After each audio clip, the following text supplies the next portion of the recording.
آپ کا ٹیسٹ لینے سے پہلے قرآن کی ایک آیت کا ترجمہ بیان کرنا چاہوں گا۔ اللہ سبحانہ و تعالیٰ کا فرمان ہے وَمَن يَعْشُ عَن ذِكْرِ الرَّحْمَٰنِ، جو شخص بھی اللہ سبحانہ و تعالیٰ کی یاد سے غفلت برتتا ہے، نمازیں نہیں پڑھتا، ذکر نہیں کرتا، نُقَيِّضْ لَهُ شَيْطَانًا، اللہ اس کے سر پر ایک شیطان مسلط کر دیتا ہے، فَهُوَ لَهُ قَرِينٌ، اور وہ اس کا قرین بن کے، اس کا ساتھی، اس کا دوست بن کر ہمیشہ اس کے ساتھ چپکا ہوا رہتا ہے۔ جب وہ ہدایت کے راستے پہ جانا بھی چاہے تب بھی وہ اسے بھٹکا دیتا ہے۔ کہیں نماز کے لیے اگر اس کا اٹھنے کا ارادہ ہو، وہ شیطان کرتا ہے ابھی بیٹھو تھوڑی دیر اور سوشل میڈیا پہ لگے رہو، یا دوستوں میں گپ شپ لڑاتے رہو، یا بندہ اپنے آپ سے وعدہ کرتا ہے بہت اگر ہو گیا تو کل سے میں نے شروع کرنی ہے، یہ اکثر ہوتا ہے، یا آج رات سے میں شروع کروں گا، کل صبح سے شروع کروں گا، یہ سارے بہانے بازی ہے۔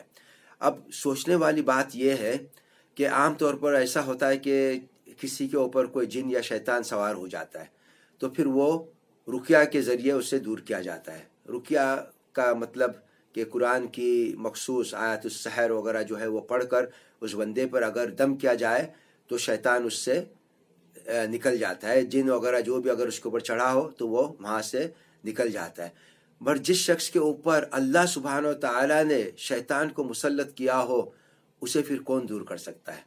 اسے صرف اور صرف وہی شخص دور کر سکتا ہے جو اللہ سے معافی مانگے اور پھر سے اللہ کا ذکر شروع کر دے۔ اب آپ کا ٹیسٹ یہ ہے کہ اگر آپ بے نمازی ہو، کئی دنوں سے، کئی ہفتوں سے آپ نے نماز نہیں پڑھی، تو آپ نے اسی وقت اللہ سبحانہ و تعالیٰ سے استغفار کرنا ہے، اللہ سے معافی مانگنی ہے، فوراً سے وضو کر کے اسی وقت جس نماز کا وقت ہو رہا ہے آپ نے نماز پڑھنی ہے۔ یہ ہے آپ کا ٹیسٹ۔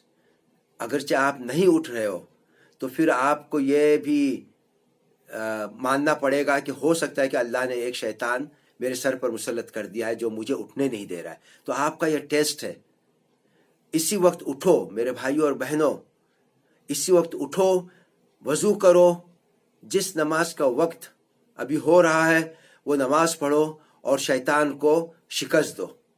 یہی ایک طریقہ ہے شیطان کو شکست دینے کا۔ اور پھر اللہ سے ہمیشہ معافی مانگتے رہو کہ یا اللہ بڑی گناہوں میں ہم پھنس گئے تھے اور جس کی وجہ سے ہم نمازوں سے ہم نے غفلت برتی۔